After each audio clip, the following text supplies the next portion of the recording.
Bonsoir Sumo, nous sommes très heureux de t'accueillir au pôle culturel Musée Pazot à Drusenheim, donc pour la première exposition solo consacrée donc entièrement à ton œuvre en France. Donc nous sommes devant cette sublime toile intitulée Jubilé que tu as réalisée pour les 20 ans de ta carrière en 2015.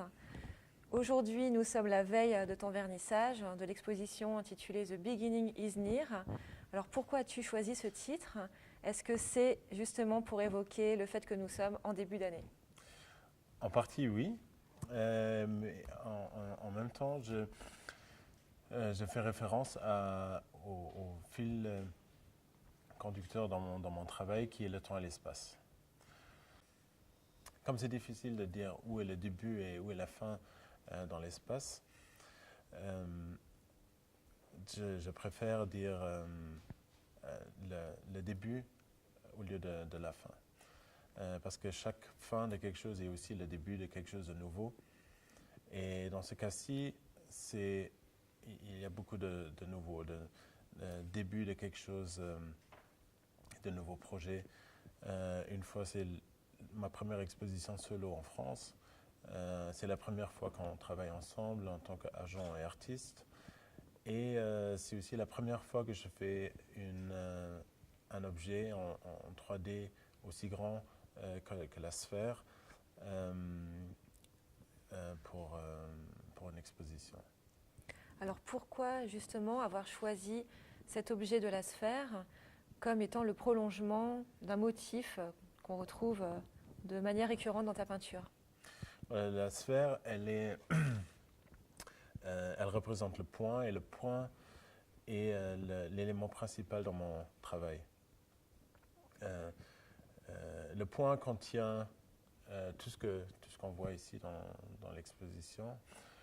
Toutes mes toiles, elles font partie d'un point. En fait, mes toiles, sont des détails de quelque chose d'infiniment plus grand et infiniment petit, entre les deux. Et l'infiniment plus grand est contenu dans un point, donc la sphère. D'accord. Et donc on retrouve également d'autres motifs comme ce personnage. Justement, peux-tu nous raconter l'histoire du personnage Donc le personnage que j'appelle Crazy Baldhead, c'est un personnage que j'ai créé en faisant du graffiti. C'est devenu ma signature et je l'utilise dans mon travail comme un élément parmi les autres. Et je l'ai réduit juste à une tête pour, surtout quand on le regarde de distance, il devient un point parmi d'autres points.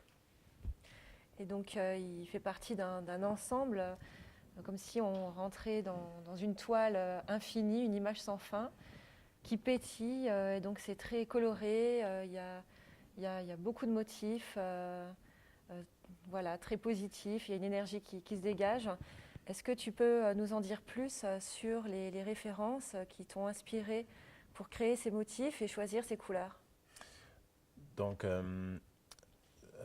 je documente le temps dans mes toiles et je suis inspiré par le moment. Et pendant ce moment, j'écoute peut-être la musique. Si les lyrics m'inspirent, ils vont aller sur la toile. Si j'ai une discussion avec quelqu'un, une discussion marrante, je vais le mettre aussi dessus. Ou bien je fais référence à quelque chose qui est en train de se passer. Ou si c'est un personnage, soit le mien ou quelque chose de la culture populaire, je vais l'intégrer dans ma toile et ils vont tous faire partie d'une histoire et de l'histoire que je vis. Et la toile devient une collection de moments que j'ai vécus et ils se superposent avec le temps. D'accord. Donc on peut dire que c'est une composition abstraite. Quels sont les messages que tu souhaites faire passer dans ta peinture? Alors, quand je quand je fais mes peintures, je préfère véhiculer les messages positifs qui motivent les gens ou qui rendent les gens heureux, moi inclus. Et parce que je trouve que ça a un impact sur l'état d'esprit des gens. Ce qui fait que si moi je suis positif, je vais avoir un impact positif sur quelqu'un d'autre qui va être plus positif avec son entourage. Et ça a un effet de domino, ça va enchaîner sur plusieurs personnes. Et pour moi, j'essaye d'avoir un impact positif sur mon entourage et de changer mon monde autour de moi en meilleur. Et alors, qu'est-ce qu'on peut te souhaiter pour cette année? Est-ce que tu as des projets que tu souhaiterais réaliser? Oui, donc j'aimerais bien plus développer l'idée des sphères et des installations. Puis j'ai un projet depuis longtemps de faire un livre et j'espère le réaliser cette année. Et puis faire plus d'expositions en France avec toi. Avec grand plaisir. Et donc on se retrouve demain pour le vernissage de l'exposition au pôle culturel de Drusenheim, donc qui dure jusqu'au 11 février inclus.